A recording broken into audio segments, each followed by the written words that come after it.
Ladies and gentlemen, there is this rumor that a preacher has to have a glass of water when preaching. But even if I'm not talking about anything biblical, I figured I will bring my own glass of water as well. You see, this glass of water and our government have very many things in common. One's pure and fresh, and if a little bit of corruption is added,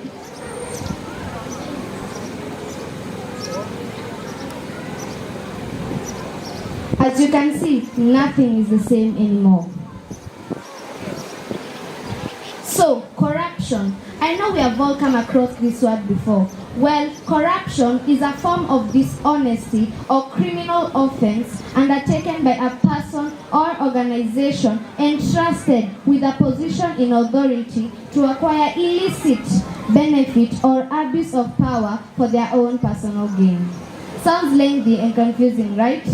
Well, in simpler terms, corruption is the dishonest behavior practiced by people in authority, such as managers or government officials. This is how people with power rules the world. There are various forms of corruption, such as tribalism, racism, nepotism, political corruption, and lastly, bribery, or as you Kenyans know it, kachai. It's so devastating to see how this corruption has affected our country, Kenya. Gone are the days when bribes are given to hide things that were wrong. Presently, bribes are given to hide the right stuff. May it be a minor issue or a life-threatening one, from a young boy to an adult man, from a school-going child to a working person. Each and every one of us has fallen prey to corruption. Have you ever applied for your or your child's admission to a big reputed college? Well, you can see that in some of those colleges, if you aren't eligible for admission, then a bribe is the door opener. And this is not just happening in colleges, even in primary schools and even secondary schools. Sounds pathetic, right? But this is the sad truth of these days. I know we're all asking ourselves, why do people do this?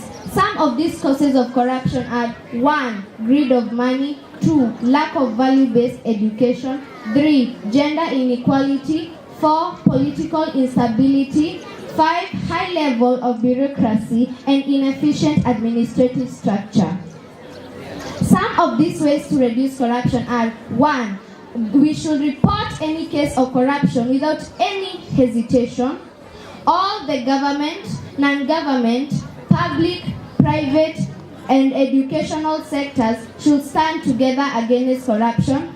The media and advertising sector should educate people against corruption.